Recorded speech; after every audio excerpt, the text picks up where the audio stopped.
what it do, what it don't, what it is, what it isn't. You already know what this is. This is Once We're Not the Same, magazine dedicated to shit that I'm into. Zien, I'm your host P Fire, aka P equals perfect. Anyway, guys, today this is another episode of And Also. Today I have a wonderful guest, Darren Le Barron. He's an educator, he's a mentor, he's a grower. We're going to get into that. Not what you're thinking, guys. Relax.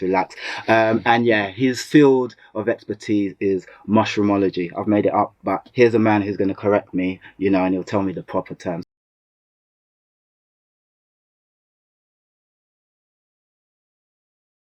So, what's good, my bro? How you doing, man? All good, brother. Yeah, good. Well, that terminology works because I used to call it shroomology. There you go. So I'm learning already. Yeah. I'm in. Thank you first and foremost for being here and just having a little chat. You know what I mean? Cool. This is what it's all about. I just have these chats with people that are doing interesting things and just trying to get a bit of an insight into their thing. So let's just start with. So who is Darren Le Barron? Who is he?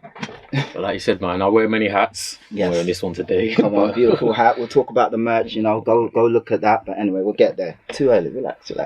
But my background is in just like education, Nice. like at the forefront education, working with young people, adult learning. I've got a background in horticulture, creative arts, music, filmmaking. So I've been educated in those different areas for a hot minute now. Yeah. And moving forward in the here and now, people know me for being an educator dealing with mushrooms, or what scientifically is known as mycology. Mycology. So There you go. That's the official definition, mycology, which is basically the studying of mushrooms. So anything from people that are out there foraging, learning how to identify mushrooms, people who are basically like myself, to educating people how to cultivate mushrooms, and then you've got what's known as ethnomycology.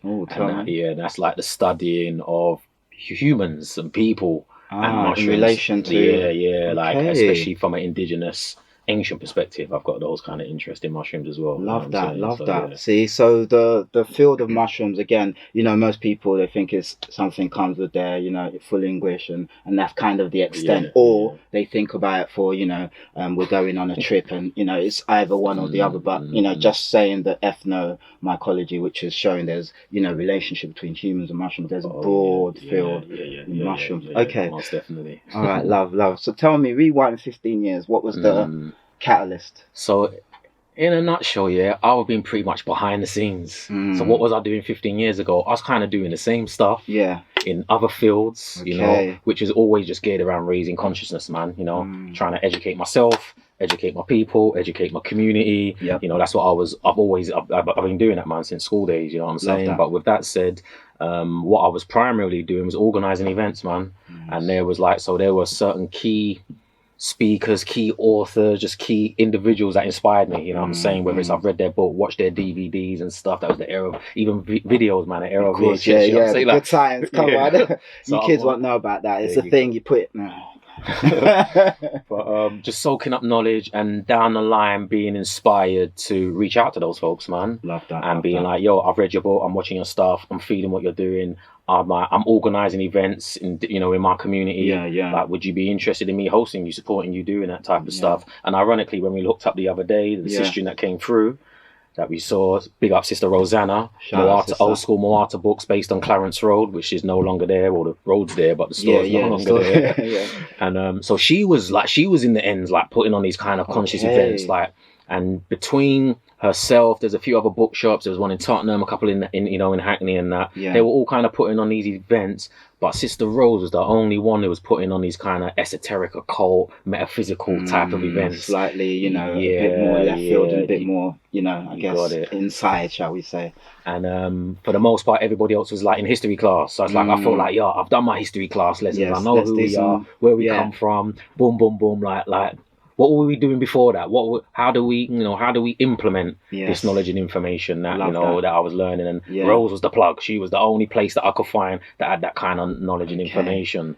So it started off with me just helping out Rose. Like I put on events, say, yo, let me help you put out the chairs and open up, close up, shut down, just supporting her. Love that. And there was a key speaker, Bobby Hemmett, who I was like listening to a lot of his stuff, and I was onto her like, yo, when you gonna bring over Bobby Hemmett, innit? Like, you're the one who brings over these. So, like, when you bringing them over? She's like, yeah, I've been trying to. She was trying, and like, just saying like, he was parring her off basically. He was parring her off, saying I ain't got a passport. I'm too busy. I don't like flying. But I was onto her, like, as much as she might have been onto him, I didn't know. I'm like, yo, like, ain't you hollering? What's going on? And she goes like, why don't you holler him, innit? Like, you're on it. Like, you're the one who's on it. Like, why you onto me for, innit? You back it. And cut a long story short, it was 2008 that I basically committed to getting a plane to America and to go and meet the elder. And I got invited to go there. I was told at one point in time, like, anytime you want to come to the States, man, like, my door's open to you. Before, like in New York, I'm like, right, my G's coming to New York. Let me holler my other brethren and say, yo, I want to come to New York to make this up. And it just all lined up. And that's how I started putting on events and invited Bobby over. And many others, people like Phil Valentine and Alim Bey and Noko Rashidi, Ashwar Crazy. These are the kind of spaces and places I was in, and rubbing shoulders with those, like, by way of Rosanna, and then I just started plugging in myself to people that inspired me, man. So that's what I was doing. That's what I've been doing, man. The novelty of me going there, and the brothers over there that I met, like, many of them are kind of like well known on a conscious circuit now, like Red Pill, Blue Pill, all them guys there. Like, I met all of those guys 2008, Harlem 125th, and I think it was probably the novelty of this guy from the UK has come over to New York. And like, I'm there with my camera, documenting, going to all the events. I fully immersed myself, and like, I'll just say that to say that I got the co-signing. I got the co-sign by those elders and the youngers that were like myself, students of these teachers and elders, and was like, yo, man. And that was the beginning of me, like, just hot, like, people just saying, well, whenever you go to London, holla brother Darren, innit? Like, he's the guy that's doing this stuff in the communities. My catalyst in going to America, connecting with those folks over there, bringing them to the UK, building a community, a metaphysical occult community in the UK. I was gonna have to just give Rosanna her daps, because she was the one who really just opened up that doorway, and I just guarded my way through and then bring a bag load of younger generation people through.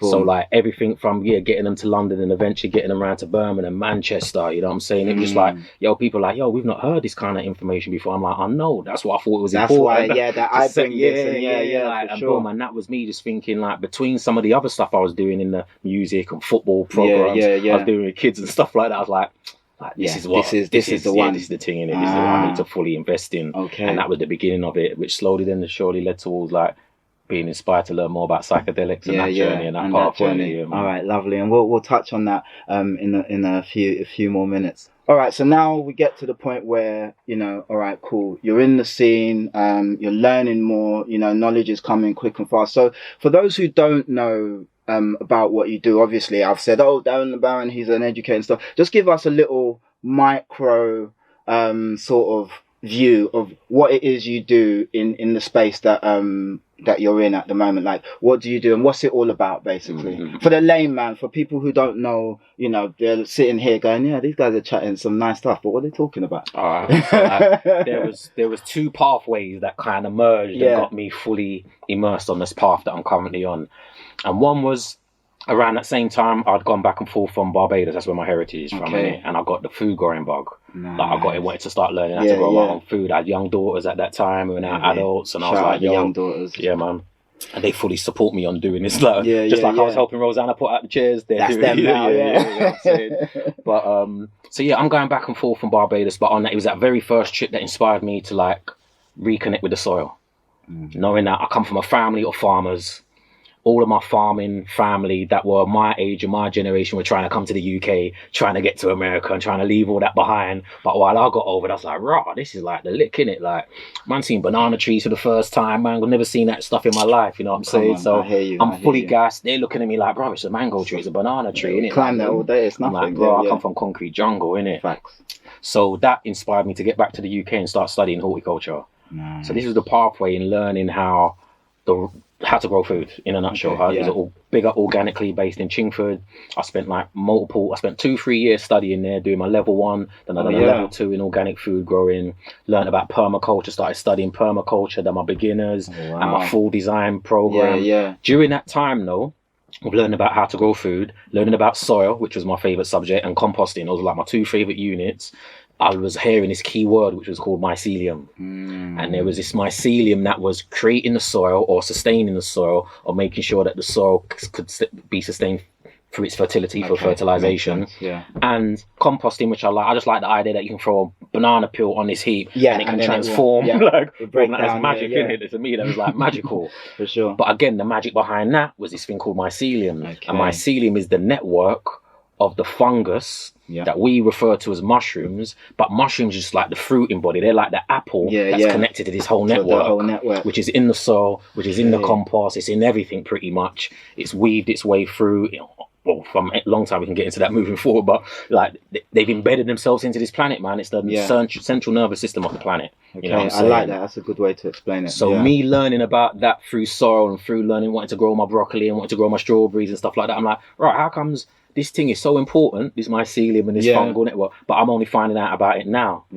As far as the horticulture, you know what I'm saying? Underneath, But then at the same time, I'm on a spiritual path, and I'm learning about different altered states of consciousness and rites of passages in Africa and Central America and Asia, and they're also talking about mushrooms. And I'm like, well, I know like the white boys I went to school with, they've been on that. You know what I'm saying? Like this ain't new. But I didn't know about the horticultural side of things. But I didn't know that we've got this thing in Africa, and that's what we're about as well. So it weren't just this white thing. And that was like, I need to spend a bit more quality time understanding what this thing is, you know what I'm saying? So as far as that was where my interest came from, that's how I got to start studying it, went and done mushroom courses and stuff like that. And then come to realize that it's really important. Mushrooms are like the great mother. That's what I refer to mushrooms as the great mother of this planet.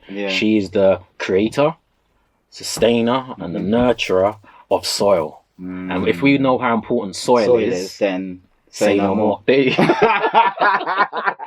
you go, exactly. Bro. Say no you know more. What I'm saying? So we say things like ashes to ashes, dust to dust. We come from the soil, we go back to the soil. All life as we know it today, we're dependent upon plants. All my plant-based community, all my, you know how important plants are. But 90%, there you go. It's an endless list, and all of that would come to an end if it wasn't for fungus, if it wasn't for mushrooms. And it's like, I was like, how comes I've never known? It's like, how come?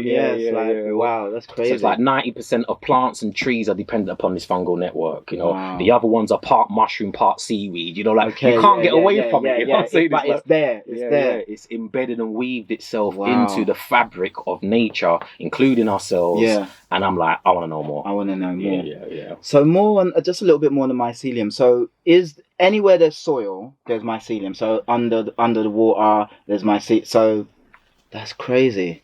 Yeah, no, that's crazy. Because you don't even think of it. You don't think there's something. You think it's a lot of different things making up, which it is. You know, bit of leaves, bit of ants, but you don't think there's one common thread.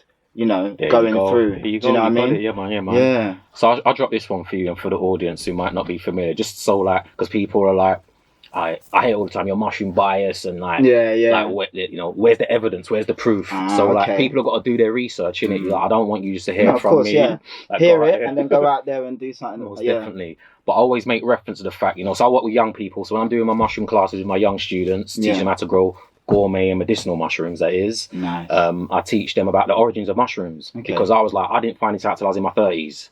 And I'm like, that's, you know, like they say, the Matrix, like with certain man, the two just too far gone. So I'm trying to teach my people, and they're like, nah, this just sounds a bit too far-fetched and like you're doing way too much when it comes to this mushroom thing. So I want people to be able to go there and check out for themselves. So I'm going to give you to the mythological perspective, and I'll give you the scientific perspective, just to give you an understanding of the role that mushrooms play or fungus plays in this bioorganism that we call planet Earth. So I'll say that to say mushrooms arrived on planet Earth on spaceships. Yeah. Guys, you didn't expect that, did you? There you go. Listen. And this is because it's based on mythology. So I'm into mythology as well. Because when you get into the indigenous cultures, they talk that, you know, all their coding of science and stuff comes from outer space as well, right? There you go. You know what I'm saying? So they're dealing with the outer and the inner worlds, the macro and the micro, you know what I'm saying? It's reflective of both. So with that said, mushrooms, or the key source of mushrooms, which are the spores. So spores are like the seeds of mushrooms, They arrive on planet Earth on spaceships. Those spaceships, or we will refer to them as UFOs, aka IFOs, because we have identified that these flying objects were asteroids and meteorites. So these were astral bodies, which in the ancient times, and still now in different cultures, they deify those things. They give, you know, like we give the planets names, innit? So that's why you can, if you get into mythology, you understand that they've broken this type of stuff down scientifically through mythology. So these spaceships or crafts, or what science we refer to as asteroids, these heavenly beings, these heavenly bodies arrived into our solar system. They're carrying passengers. Those passengers were spores, as well as other forms of bacteria, as well as water, which were the key ingredients that would kickstart life on planet Earth. So when this spaceship arrived, some of them ended up in the ocean. So, you know, we've heard about these bombardment of you know, meteorites and asteroids and stuff. So they're bringing these ingredients with them. Because at that time, planet Earth was barren. It was just the third rock from the sun. If you remember that TV series, great show. Bedrock, just hard dust. There wasn't no plants, there wasn't no soil, there wasn't no life on planet Earth. The only life that they're suggesting was in the waters. But that water, there you go. But those waters also came from astral alien bodies. They talk about previously. So they talk about the water on planet Earth coming down these big ice blocks and then eventually melting. And that gave us our waters on planet Earth. Anyway, these asteroids, some of them end up in the ocean, and they're doing what they're doing down there. Some of them landed on the Earth, the barren rock, Flintstones in it, bedrock, and nothing going on there. And spores, by nature, they're decomposers. They break down life to create new life. So it suggested that they've come from other places where there was life, and they've been doing this. But now they're on planet Earth. There's no life on the Earth for them to break down. So what do they have to do? What they need to do, moving around the barren Earth that is just full of rock. Mushrooms do the same thing that we do. They eat, drink, shit, sleep, you know, they do those same things. So when they were alive, they need to find those things that we would need to survive. So because the only one ingredient there was only one ingredient on planet Earth, and that was the rock. Mushrooms had to eat the rock. That was the one food that they could eat. That's the minerals. They were the first miners. So they mined the rock, broke it down, ate it, and when mushrooms eat brick, or should I say bedrock, or when mushrooms eat the bedrock, they shit out soil. So mushrooms created the soil. And created a habitat for the first living organisms to make it out of water onto land, which was fungus. Fungus they're like the Neil Armstrong of this planet. They're the first ones to arrive out above and below, out of the waters, to start creating a hospitable planet for life. Living, You know what I'm saying? And the first things to come out of the soil, well, I could say 500 million years later, you get plants. You know, coming out of the soil. Sense. Millions of years later, you're getting other species coming out of the soil, going back into the water, and that's how we've got the evolution element of how this is, how the planet became. You understand? You see, now that's crazy, because you start with mushrooms, and then, like you said, and again, this just shows, you start with mushrooms here, and next you're into creation, and that's why this subject is so fascinating, because you can look at it on a base level. You know, you could teach mushrooms to kids on a base level. You could teach it to people who just want to learn how to grow. You could teach it to people who, are into the science of things, and that's a great, organism for science. But then you can also, for, astral thinkers and things like that, people who, so there's levels where, and there's not many things that you can really kind of move across different spheres, I would say. So what was your first mushroom that you grew? Like when you was like, all right, cool, I'm a horticulturist now. I mean, you grew other things, probably tomatoes. Everyone grows tomatoes. Not me, because I just kill everything. But what was the first mushroom that you managed to grow? And did you grow it at home? Did you grow it in an allotment? Like, what was...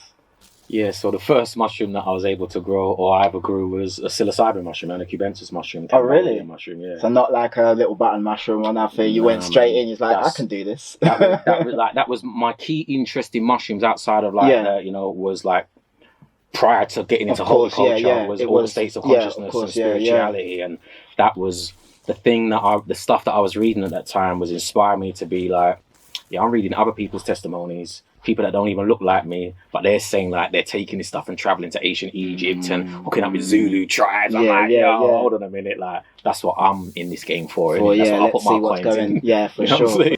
Tell me about just the growing, tell me about the the perseverance, because again, I say I kill everything. I don't kill everything, but I've never managed to keep plants alive past them keeping themselves alive. You get me? It's like, you're alive, but I probably had nothing to do with this. So how was that? The perseverance of just, and also the elation of seeing the results in stages, I guess, because it's more than just growing. It's kind of like, you're witnessing something. You know, this is for someone who's never grown anything. That's just how it seems in my head. You know, like, so how was?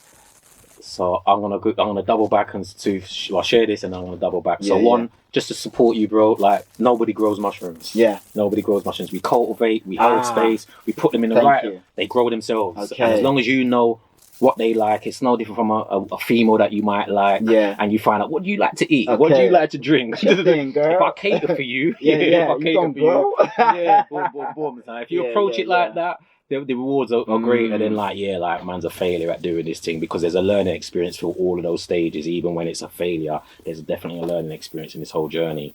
But I also have to give kudos and a shout out to my teacher, my mentor in this space. So going back to when I was putting on those events and workshops with speakers, you know, from New York and Atlanta and all the rest of it, down the line when I wanted to find out, so I'm getting this mushroom bug and I want to learn about the role that Africa played in it, and I'm being directed to Kalindi EE, Kilindi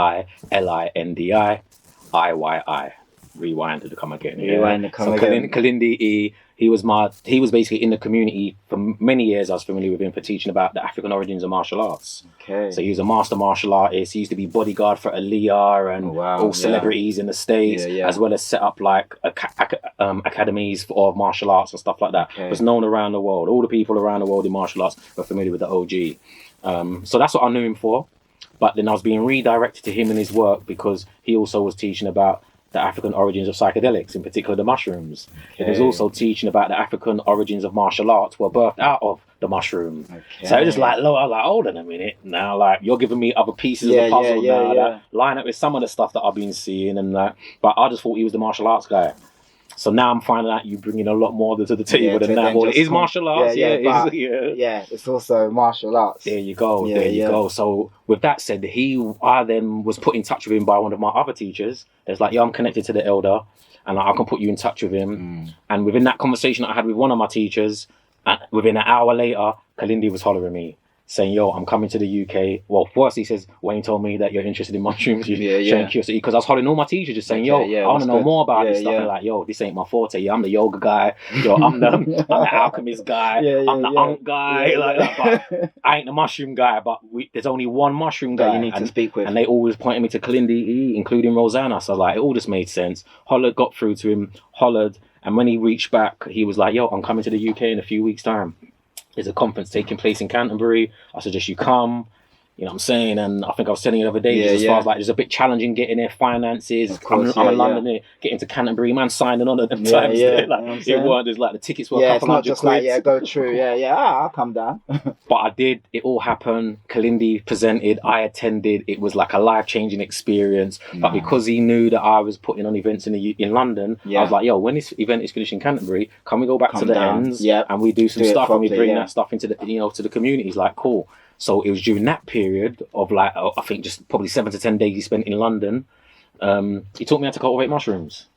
That's the point. That's just the fact. So this is the beginning. I got see the connection. I love that. So when he's at the yard, I'm like, I bought these books, and I'm and he's like, don't worry about all of that. I got you. And he just showed me for a couple quid. A bit of time and patience. Like, we can get this thing cracking, innit? And that was the beginning of me like really cultivating mushrooms, you know what I'm saying? Nah, that's dope. And I know you refer to it as technology quite frequently, which I really like, because again, it's an appropriate term for the organism. I guess not the organism itself, but what you can get from the organism. Functionality. Its functionality. So when you tapped into the technology for the first time, what was your experience like? And I don't mean as in necessarily visually. I mean, like, what was it like in the sense of, for you as a person who was searching, read things, seen things, heard things, what was it like for you personally? And then what was the after learning? So what was the learning at the time, and what was the learning after? Got you. And I know the learning is continuous, but I mean in that specific moment, like, what was the like? And when I say learning, was it, oh my god, actually I'm just nothing, or was it like, damn, I'm a little bit aggressive, and then afterwards, what I mean is, like, after you'd reflected on it, and was it like, oh, I'm not gonna go there again? Obviously that wasn't the case, or ironically, bro, it's all what you said to me about. I just stole it. I'm sorry. But, just for clarity, my personal journey as well. And this is a good one because I don't often share my personals, on that front. I'm not going to go into detail. Yeah, and that's why I don't want you to, because that's not what we're here for. But I do want some insight. Yeah. But to give you the journey. So by the time I got to mushrooms, I'd already tried 2 other psychedelics. So my journey was, okay, I'm learning about mushrooms. I'm colloquially, he said he's coming over in a few weeks. I'm like, yo, I'm buying these grow kits. I've got these magic mushroom grow kits. I'm gonna, but failing. Not working, really? Didn't know that's when he comes. I was like, I've been buying these grow kits. He's like, no, like, let me show you the way, innit? Let me show you the way. So because I was having these challenges with cultivating mushrooms, and I was bang on, like, at that time, I'm like, I wasn't mushroom biased. I was just like, I just want to try psychedelics. And because I'd heard of LSD, I'd heard of DMT, I'd heard of Salvia divinorum, and all these. I'm like, there's all these other psychedelics. You understand? So I'm privy to that. And at that time in the UK, Salvia divinorum was still legal, so you could go and get that from the head shops around everywhere in the country. And then you could get the Amanita muscaria. Those are the red mushrooms. You know what I'm saying? There you go, aka the fly agaric mushrooms. And without going into it, I just had a family member who was traveling in Hawaii and got access to DMT. Oh wow! So those I had Amanita muscaria experience, which wasn't what I was reading in the books. And like I come out with this like, yo, like only thing that happened was that I threw up. And when I threw up, I got lightheaded. And I felt like, and the guy was telling me, you need to take more. And I'm like, yo, that was like 30 quid I just spent on this thing. I don't need to be take like 100 quid. Just to not throw up. It just like, I wasn't convinced. And then during that time, I got access to so I'm buying this grow kit. I'll show you this story. So I buy this grow kit, man, and I'm buying grow kits. I bought a few, and then when I spoke to the guy, he says, yo, we've got some new stuff in stock, because I was saying to him, yo, how this thing ain't working, you told me the way to do it, I'm doing it. I do it, it's not working. He goes like, it'll give me a complimentary kit. Like, he says, come by, get a complimentary kit. And if I'm correct, this place is in Barnet. It's in Barnet. Barnet. So I'm leaving the ends, East London, going to Barnet. I've called him earlier on saying, I'm going to be there, whatever time I'm going to be there. I've got there now, knocked on the door, because it was like in a warehouse, So different units in it. So I'm knocking on the units, and like me, I'm there with my brethren in it. My brethren gave me the lift. We're knocking on the door, no one's answering, bro. Knocking the door, no one's answering. I'm calling the phone, like, yo, like my brother's like, bro, didn't you speak to him? Like, I spoke to him. He said he's there. And next thing I know, we could hear a little rustling in the background, and a man door just opened, swung wide open, like boom. God, this is the movies, bro. And my brother's looking at this white guy, big beard. And he's like, who are thou? Yes, come on. Bro, it's some weird shit, bro. I'm like, what? And I was like, yo, man found you earlier on. It's me. Come for the grow kit and stuff. And he's like, yes, come through. And he's come through. I'm looking at our brethren, we're looking at him. And we're like, is everything all right? And like, he was there, and he goes, I got your grow kit, boom, boom, boom. And he goes, have you ever tried salvia? And I'm like, nah. He goes, yeah, because I just hit some salvia. Like that. What's that making sense? And he goes, take a chair, take a seat, and do this. I'm like, nah, bro. Like, one ain't taking a chair. Right, two, I'm not doing salvia. Not in this location. Not with you. Not with you, bro. Like, boom. I've seen the movies. But I'm saying all that to say that I got there, got the grow kit, and then he gifted me some salvia. He's like, you know what? Take this home with you, innit? He goes, because you never had it, take some home with you. I was like, cool, whatever, innit? I've gone for my mushroom kit. Gone home, trying to do my mushroom kit stuff, still ain't working. And then one day I was like, my man gave me that thing, innit?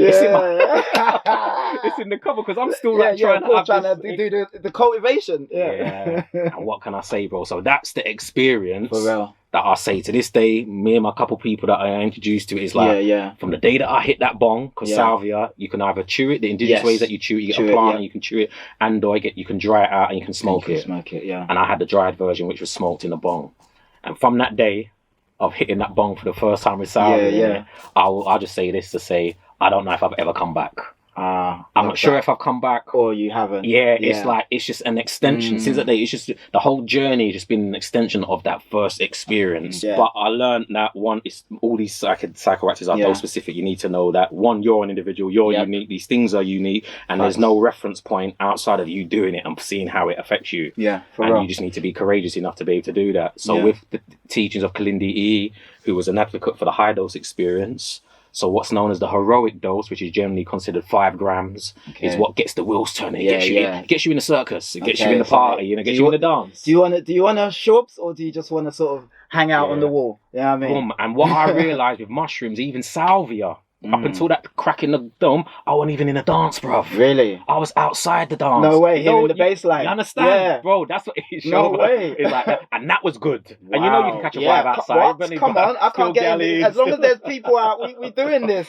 So that whole time I'm giving salvia and DMT, I'm not even in the dance, bro. Wow. I'm outside the dance. Yeah. I guess, we're talking about psychedelics, and I know people, you're probably thinking, oh my God, I'll go in and I'll never come out. And again, look, this isn't about, hey guys, go and do this and do that. This is just about, this is for people who thought about it, people who want to, just listen to someone who knows about it, speak about it, may never even want to try it, but just want to get some education. It's about things like everything, like Darren said, everything is your personal journey. It's not about, we need to, he said that.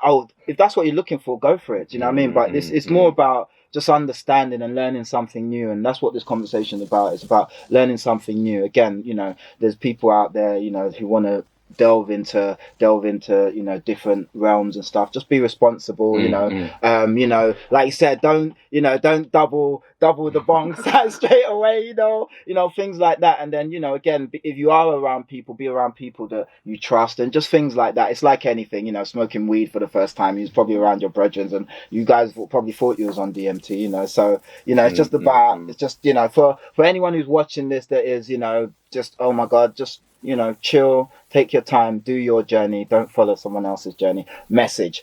Anyway, getting back. And on that note, just to piggyback off that as well, bro, what I think is important, just for clarity, and obviously I've just shared my testimony to put it out there so people know what time it is. Yeah, for sure. And although, like I said, I won't front, bro, I was taking psychedelics because I wanted to be Spider-Man. Yeah. I was trying to activate my powers. For sure.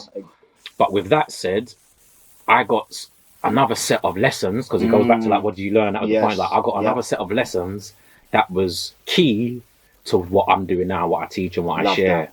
Because after being blown out and seeing this stuff, be like, right, this thing is really real. This thing is what it's Ronsil, bro. That's what it says on the tin. You know what I'm saying? It is that.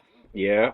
What it did do for me at that moment, which made me want to share it with my brethren, share it with my family, even the ops, bruv, was that it allowed me to lighten my load. It showed me things about myself that I wasn't expecting to be shown in this experience of taking mushrooms. Like, I don't know what this thing is like that. But what it did show me was that I was carrying around a lot of luggage. Yeah. That I didn't need to carry around with me. For sure. Today the key words are like trauma and things like that. I don't use those terminologies because that's not what it's not. That's not how it revealed it to me. Yeah. But when I hear people using their language, it's like, that's what you're talking about. It's like, it allowed me to lighten my load. It let me know that there's certain things that I'm carrying around me that don't serve me well. Whether it's how I feel about myself, how I feel about other people. Yeah. Even if it's like the good, the bad, and the ugly, that's what I always share. Whether it's like the things that I might think, I done good. Yeah. Like, I done good. I was so good there. Where's my badge? And they're like, no, the only reason you done that was like an ego-driven thing, innit? That was a pride thing. I swear to God, oh my God, I swear to God. Like, it puts the mirror. No, because sometimes, just as you're saying that, sometimes it is that. It's not that you ain't doing good, but sometimes it is like, I did good there, so... The way it flips it, bro. I was like, and I'm saying every time I'm like mushrooms, you're deep, bro. You're deep. And then even the things where I might be critiquing myself on, and banging, being hard on myself. It's like ease enough. Yeah. That's important. Yeah, and so it just brings the balance and the perspective. It put me in situations where it shared with me how my children felt at times where I was telling them off. I actually felt what they felt. Wow. And just having that feeling was like, I wouldn't want my child to feel like that. Ever again. Yeah. Like, I may still tell them off, but I don't want them to feel like that. Like, so check how you talk to people. Check how you talk to yourself. You know, don't be criticizing yourself. Big yourself up in it. Be your biggest fan, but at the same time, flip it in the same way. Empower your people. It's like, it just gave me certain lessons about myself that made me check myself in it. It was the biggest checking of myself. I've had people try to check me before. I've had people tell me about myself before. You know what I'm saying? Whatever. What do you know about me? You understand? Like, I've got something for you. Yeah. But I had nothing back for the mushroom experience that I experienced. I just had to sit there, bro. I'm not a forager, bro. I can't go out there and just tell you about all these mushrooms. I know about 5 mushrooms, bro, in the wild that are out there, and I'm confident about them. But I've got my G's who know. So when we're sitting in the room, I'm breaking bread with them about, the foraging and what to do, boom, boom, boom. But they're on to me, it's like, right, you know all this stuff about psychedelics in Africa. And like, I didn't even know. And I'm like, yeah, man, I made a post just the other day, and people just showing how the young children go out foraging with the families. And they're like, this is amazing. I'm like, no. And these are actually the so-called pygmy people, which we get into. These are the first, this is Adam and Eve. The oldest people that we know on planet Earth. And I'm trying to make it clear to people, this is what we've been doing. It's not because we're in the trend. We're not in a psychedelic renaissance in Gabon and in Uganda where these people are from. This is what we've been doing as far back as we can go. This would have been our birthright, bro. This is what we would have been introduced to as 2, 3, 4. Well, in fact, we would have been born into this pre-birth. And this would be part of our way of life. You understand? So by the time we get to a point where I'm posting on Instagram and there's people saying, oh, wow, haven't we missed out? Mainly coming from a European lens, boom, boom. And I'm like, it's only because of our story and how we've been disconnected from the source and the motherland that we didn't get this brilliance. Like, otherwise, this would have been normal. I'm just come from Jamaica doing work, and in the Caribbean in general, where we're seeing mushrooms as duppy umbrella, Jonjo. It's a negative spirit, it's bad vibes, negative energy, negative vibes. But I'm like, where we come from and being the source people and the source material, we have got this relationship, this unbroken relationship with mushrooms that's ridiculous, and it's really important for me to let my people know that. That's why I do what I do. I love that. And when I was speaking to you the other day, and you said that was the thing, you were going to these different events and people didn't look like you, and one of your main sort of not folks, but one of your targets to enlighten people who look like us, bring it to our communities, to let them know that it's not all, like you said, white man hippie drugs, or it's not a duppy umbrella, or it's not, I'm Nigerian, but God knows what we'll call it. We'll call you the devil for taking, like whatever, it's not something for you, it's not that, and I love that you mentioned, you've got your research has taken you to the roots of Africa, going into Africa as well, so I think I think there's just so many, I guess, angles that you don't even think of, it's like Africa. I didn't even know we had mushrooms in Africa. I'm sure we do, but I never thought of mushrooms Africa, So let me enlighten some people on some things that may be interested in Africa, and we can bring it home. So going back to the first people, the so-called pygmy people, I want people to do this research. I've got a whole webinar series on this, like over 5-6 hours worth of content. We're gonna make sure that Darren will put all the links down anyway. You know how we do this. But please go do your own research. Find out who the earliest people that we know on planet Earth are. They're so-called pygmy people. These are the little people that you find in Central Basin, right? And you also find them in Southern Africa. Two distinct groups, but you've got in Central Africa, you've got like the Baka, the Aka, the Twa, and the Booty. And down south, Southern Africa, you've got the Khoisan people, the Khoi or the San, or who are commonly called the Bushmen. These are the oldest people that we know on planet Earth, bro. And the ones in Southern Africa, it's been suggested that they're the ones who migrated, who were the first ones to leave the continent in its current cycle and start populating planet Earth. And we're all descendants of these people here.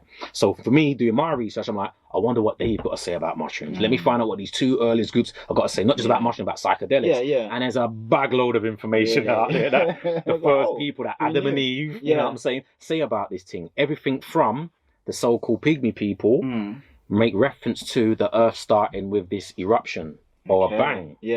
And a separation took place. And they referred to this phenomenon or this deity as a longcock. Alonkok, which when they translate it, they also refer to it as a mushroom. So they talk about this mushroom separating and then life coming from this separation of the mushroom. And I mentioned panspermia earlier on, and science and mythology science is catching up with mythology. So I'm just saying that to say that the Adam and Eve of our era are saying that life started by way of this mushroom experience, and that's what science is now saying. Yeah, and this is what they've been talking about for millenniums now. And then when you move forward, they talk about the different plants that they work with. There's one that's known as iboga, comes from the same people in Central Africa. That's like kind of like a well-known, popular African psychedelic. Yeah. So if you go to people, so that's what's happening. When I went to that conference with Kalindi for the first time, 2011, and people are like, "Oh, you into psychedelics in Africa? Yeah, you guys have got one. You got one." That's what I was being told. So my spirit was like, one, the big one little bush somewhere. Yeah, you guys have got one. You got one. I'm like, what's that one? And like, yeah, iboga, it's good for heroin addiction and alcohol recovery and stuff like that. I'm like, yeah, well, that's wow. I was like, wow, because like, boy, we got them people in my community. Yeah, trust me. I've got those people in the end. You know what I'm saying? They're on my doorstep. They're in my family in some cases. You know what I'm saying? Sure. So with that said, like, it didn't sit well with me, the fact that that's what it was being pitched to me as. Yeah. But I'm like, well, are there heroin addicts in Gabon? Is there heroin addicts in the Congo? Are there heroin addicts there? Is that what they use it for? What do they say about? What do they say? And those are my curiosities, and like, let me hear what the lion's got to say when it tells its own story, innit? Not when the hunter's telling the lion's story on their behalf, bro. Come on. So that was my interest, and then it went from those first people in the Congo, then I went down south, Southern Africa, and then I just started migrating around the continent and just not physically but research-wise as to like what different groups. And bro, there's not a place that I go to. There wasn't a country that I've physically been to now, as well as research, that don't have something to say about this stuff. I love that. And again, we've gone, we've gone from Hackney to Africa to out of space. We've moved around, and I bet you guys never thought this conversation would be so interesting. Yeah. Well, some of you who are into these things would do, but for those of you who have never even thought about any of this, it's a really, there's so much, like, again, there's learnings, there's mushrooms are just cool, isn't it? It's like, that shit's funny. Like, there's funny stories, because if you listen to some stories, that's funny, but it's deep, it's just education. There's so much things that, just from this conversation, I don't know how long we've been speaking, but just from this conversation, there's so much that, you could probably do this all day and not even touch the same subject. Definitely, so, bro, definitely. Yeah, and that's the difference with this, because there's an element of same thing, intellectual masturbation. Yeah. In many areas of subject matters. Yeah. But once you get into this mushroom space, and you've had the experience, and you've got the living testimony, that's when, like, you create worlds within worlds, bro. And like you said, we can go from Hackney to Africa to wherever, and even literally the places that I've physically traveled to. Of course, I ask myself, like, how the hell did I end up here? Yeah, for sure. Like mushrooms, bro. Like, I'm in New York, I'm in Africa, I'm in Mexico, I'm in Guatemala. Like, bro, I'm from Plasto, as I said, bro. Like, mushrooms. Man, I wanted to be a footballer, brother, an architect, a rapper, all the things. Yeah. Like, I know what I thought I wanted to be, and like what I'm doing now has got me to the places that I thought all those other things would have got me to. And mushrooms, ironically, has got me to these places, bro. And like, so physically, and then in conversation, I realized where this thing can go. It's limitless, bro. It's limitless. And even the movie Limitless, that's just to let you know that it all ties in. I've not even seen that, but I'm gonna check it out for sure. It is, bro. Like, I really appreciate your time, man. I think that's a beautiful place to wrap it up. And we're probably gonna have to do this again at some point. Do you know what I mean? But when you get all the hate mail and bullshit, it's all good. I was like, hey, bring it on. I respond to every comment I put on my channel, so we could do it again, man. All your questions, all your curiosities, all your doubts. Then put them too. But tell people where we can find you, and websites, etc., merch. There you go, man. So pretty much, if you go to the Darren Le Barron website, and it should be down there somewhere, DARRENLEBARON, Darren Le Barron. And if you put that on any of the platforms, when I say any, that's basically Instagram, TikTok, and YouTube. Those are the platforms that I'm on. You can find me on there, innit? And you're gonna see this head with mushrooms growing out of it. Like, that's my logo. That's one of my images that I use for a logo. And between the platforms and/or the website, you can be added to my mailing list, and then you can get hooked up with some merch. Oh yeah, look, I represent. I don't know if you can see it there. Come on. Oh, and that's a great saying that you've got. You are a mushroom having a human experience. Great saying. So we got that, the saying, slogans, got artwork, all mushroom inspired work, you know what I'm saying? So between that, the workshops that I do, the talks, seminars, webinars, you name it, everything is on the website and/or gets promoted on those platforms that I mentioned. Excellent. And I'll put all the links down below. And again, Darren's not just some guy who came off the street and just started coming in talking about mushrooms because he bought some in Aldi the other day. Other supermarkets exist, by the way. That wasn't a plug. But Psychedelic Society regularly regularly call on him to give seminars, you know, all kinds of things. So please check his website. Again, you know, this is a guy who has a lot of knowledge. He's an educator, like I said. It's not just some guy spouting stuff, you know. But yeah, bro, it's been amazing. This conversation's been dope. I can't wait to see the footage back, and you know what I mean. And I appreciate your time more than anything. So no, I appreciate the invitation to do this, bro. Like I said when we connected from years ago, to be here now, like, bro, all I've ever wanted to do with this knowledge and information is make sure it reaches my people, innit? Like, I love man from the ends and all that type of stuff. So to know that you're doing the work in the way that you're doing it, and we can connect to make this happen, yeah, man, it's like an honor to be here as well. Thank doing you, this, man. Appreciate you, man. Keep up the good work, man. Love, bro. Yeah, man. Blessings. Yes. Salute. Peace, gang. Nice one, bro. Yeah, man. Bye, man.